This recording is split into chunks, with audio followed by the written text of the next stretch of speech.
What is going on, guys? It is the Bronx Prince here with episode number 5 of this SWF series. We are here, SWF Supreme TV, in front of 8,500 people at the V. Thompson Arena. I believe this is in the southwest region.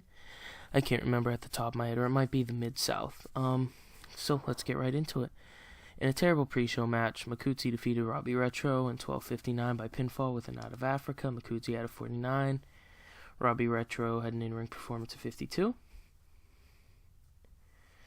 And then in an abysmal pre-show match, Ernest Youngman and Bear Bukowski defeated Brett Biggins and Oliver Cobb in 12:31. When Ernest Youngman pinned Brett Biggins with the hit, Ernest Youngman was the weak link, struggling to keep up with everyone else's in-ring performance.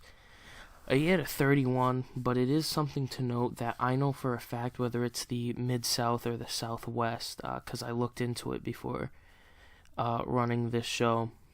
I had booked this card like in 2-3 hours ago, and I'm just now getting around to recording it, that he has 5 popularity in this region, so a 31 is not bad at all. So now we're in the actual show, and Rocky Golden is here, and he's going to address the fans later tonight.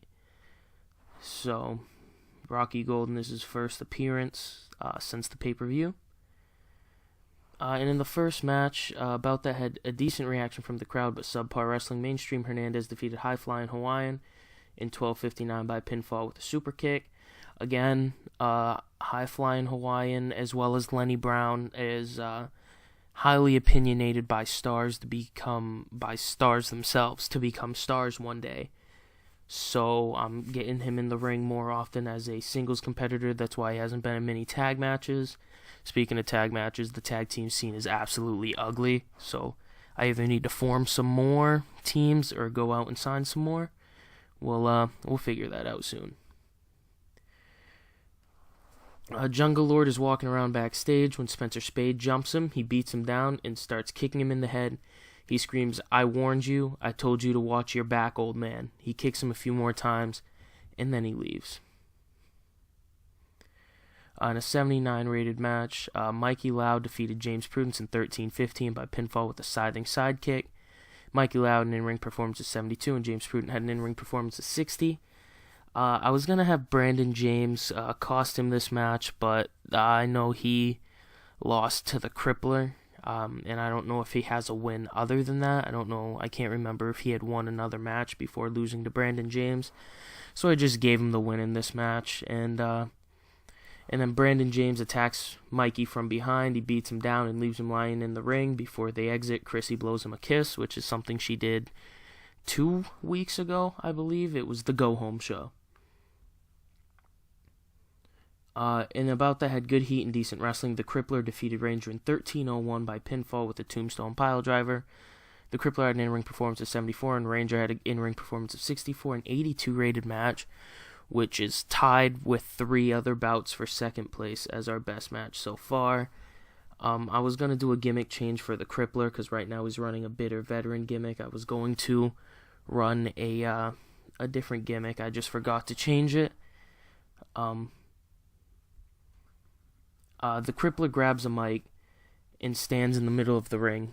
He looks around at the fans. The camera pans to the crowd. They stand up and start to clap. They look worried and confused. It's been a long time coming. For many years, I've done nothing but pour my heart and soul into this business and this company.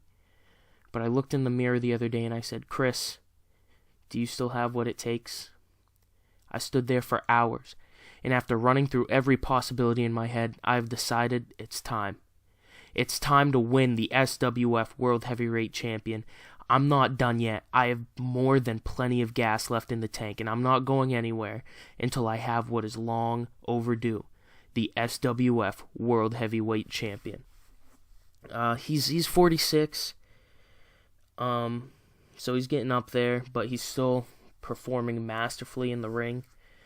The gimmick that I was going to give him was kind of an anti-hero, because whether he feuds with Valiant or Rocky Golden, he's probably going to be the next person to feud for the world champion, but I wanted him to stay a heel. So he's going to have like an anti-hero where he's still a heel, but the fans are kind of behind him. So, and then, yeah, Jefferson Stardust defeated Marshall Dillon in 12:39 by pinfall with a stage dive. During the match, Huey Cannonball ran in and attacked Dillon. The segment rating was 74. I know in previous saves in older games like TEW 2016, Jefferson Stardust became an exceptional solo performer, and I kind of wanted to see what was going on, and I can definitely see that he's a better in-ring performer when he's in a tag team match with Huey Cannonball. But 62 is not bad. It's 74 overall rated. And Jefferson Stardust and Huey Cannonball celebrate in the ring with a 69 rating. And Rocky Golden comes down to the ring before the main event, which is the next match. He said, "I'd like to congratulate Valiant on becoming I messed that up bad. I forgot the M. But anyway, I'd like to congratulate Valiant on becoming the #1 contender for my belt. I also want to let you know, you're in too deep. You're not ready to beat me. You can't beat me. Man, I retired Jack Bruce. I ended the career of one of the most iconic figures in wrestling. So go ahead, step up to the plate, but you're going to strike out looking," which is a baseball term, which. And then in the main event, okay. Alright, at least it didn't bomb and get below an 80 like some of the other pay-per-view main events did. Valiant defeated Hollywood Bret Starr in 18-19 by pinfall with a V-split. Valiant had an in-ring performance of 79, and Bret Starr had an in-ring performance of 77. And there was nothing really big going on, so it's a good match. I was actually, it's not disappointing, but I was expecting an 83, maybe even an 84 with how well Hollywood Bret Starr's been working, but an 81 is not bad at all. And then Valiant celebrates and stands on the middle rope and stares down Rocky Golden at the commentary desk and says he's coming for that belt. And we got an 83 rated show, which is fantastic. Absolutely fantastic. We have Valiant and Hollywood Bret Starr in the main event. Hollywood Bret Starr is getting there. He'll be one of our major stars very, very soon. I also need to work on either signing new faces or turning people face, because right now I think the heel face distribution is 20 to 39. We only have 20 faces. We have a lot of heels. Not 39, but 29. It's a pretty big number.